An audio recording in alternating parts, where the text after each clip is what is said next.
সম্মানিত দর্শকবৃন্দ, আপনারা ইতিমধ্যে জানেন যে এসআইআর বা স্পেশাল ইন্টেন্সিভ রিভিশন নিয়ে গোটা পশ্চিমবঙ্গের চায়ের দোকান থেকে শুরু করে রাজনৈতিক মহল পর্যন্ত আলোচনা ও সমালোচনা হচ্ছে। এই পরিস্থিতিতে অনেকেই জানতে চেয়েছেন এসআইআরের জন্য কি কি নথি লাগবে। এসআইআর ম্যাপিং অ্যান্ড ম্যাচিং প্রক্রিয়া চলাকালীন কারা বাদ পড়বেন। বার্থ সার্টিফিকেট কি লাগবেই? বাবা মায়ের নাম ২০০২ সালের ভোটার লিস্টে না থাকলে কি হবে? কিংবা বিয়ের পর পদবি বদলে গেলে কোন ডকুমেন্ট দেখাবেন? আমাদের রাজ্যে কবে থেকেই বা শুরু হচ্ছে এসআইআর প্রক্রিয়া? চিন্তা করবেন না, আজকের এই ভিডিওতে আমরা আপনার করা এই সমস্ত জরুরি প্রশ্নের উত্তর দেব, যা আপনার সব দ্বিধা দূর করে দেবে। তাই ভিডিওটি শেষ পর্যন্ত অবশ্যই দেখুন। একটা কথা শুরুতেই পরিষ্কার করে দিই, পশ্চিমবঙ্গে এসআইআর নিয়ে এখনও কোনো সরকারি বা অফিসিয়াল নোটিফিকেশন জারি হয়নি। আমরা এখানে যে আলোচনা করব তার পুরোটাই বিহারের মডেলের ওপর ভিত্তি করে, যাতে আগে থেকে আপনার একটা ধারণা থাকে এবং আপনি প্রস্তুত থাকতে পারেন। এখন অনেকেই হয়তো ভাবছেন, এই এনআরসিটাই আবার এসআইআর নাকি? না, একেবারেই নয়। এই জায়গাটায় ভুল ধারণা পরিষ্কার করা খুব দরকার। এসআইআর হল শুধুমাত্র ভোটার তালিকা সংশোধনের প্রক্রিয়া। এর সঙ্গে এনআরসির কোনো সম্পর্ক নেই। যে বা যারা রাজনৈতিক উদ্দেশ্যে এই দুই বিষয়কে মিশিয়ে দিচ্ছে তাদের কথাই কান দেবেন না, কারণ বিহারেও এসআইআর হয়েছে, সেখানে তো এনআরসি হয়নি। এখন আসা যাক মূল বিষয়ে, কার ক্ষেত্রে কোন ডকুমেন্ট লাগবে। তো প্রথমে শুরু করি জন্ম প্রমাণপত্র সংক্রান্ত সকল প্রশ্ন দিয়ে। সবচেয়ে বেশি প্রশ্ন এসেছে জন্ম প্রমাণপত্র নিয়ে। ১. কার জন্ম প্রমাণপত্র লাগবে এবং কার লাগবে না? দেখুন, বিষয়টি একটু জটিল কিন্তু বোঝা সহজ। যদি আপনার জন্ম ১৯৮৭ সালের ১ জুলাইয়ের পরে হয় এবং আপনি ভোটার লিস্টে একেবারে নতুন নাম তুলছেন আর আপনার বাবা মায়ের নাম ২০০২ সালের ভোটার লিস্টে নেই, তবে আপনার জন্ম প্রমাণপত্র লাগবেই। তবে আপনার জন্ম ১৯৮৭ সালের পরে হলেও যদি আপনার বাবা মায়ের নাম ২০০২ সালের ভোটার তালিকায় থাকে, তাহলে জন্ম প্রমাণপত্র বাধ্যতামূলক নয়।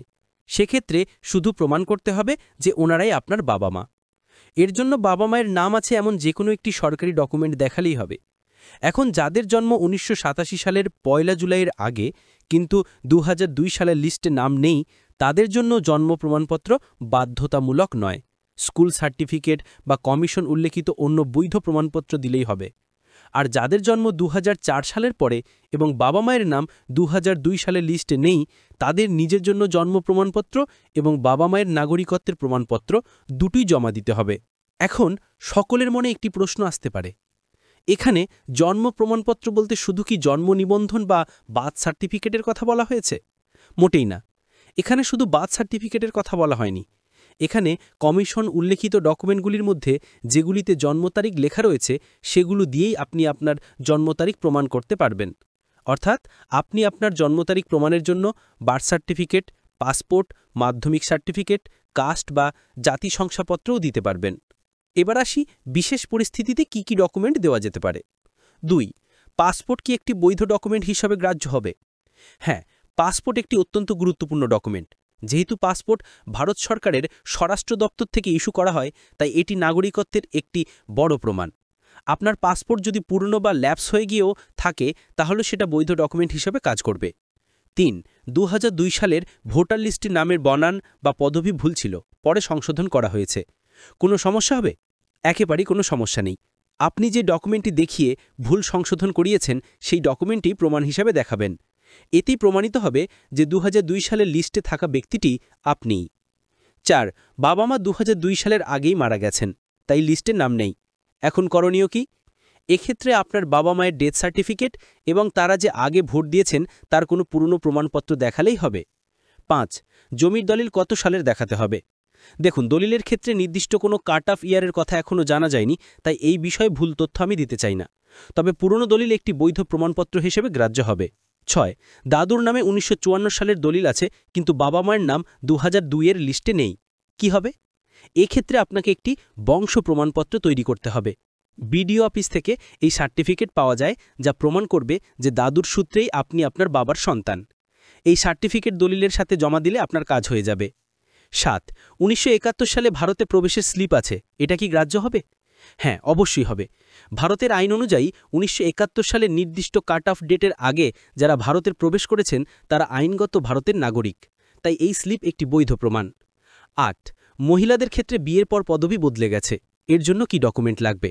যদি বিয়ের পর নতুন পদবি সহ আপনার নাম ২০০২ সালের ভোটার লিস্টে উঠে গিয়ে থাকে তাহলে কোনো চিন্তা নেই।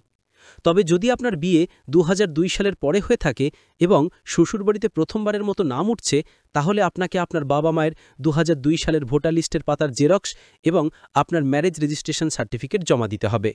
বাপের বাড়ি অন্য রাজ্যে বা অন্য বিধানসভা হলেও নিয়ম একই থাকবে। ৯ আমি জন্মসূত্রে ভারতের নাগরিক, কিন্তু আমার কাছে কোনো পুরনো ডকুমেন্ট নেই, কি করব? এটা একটা কঠিন পরিস্থিতি, কিন্তু এর উপায় আছে।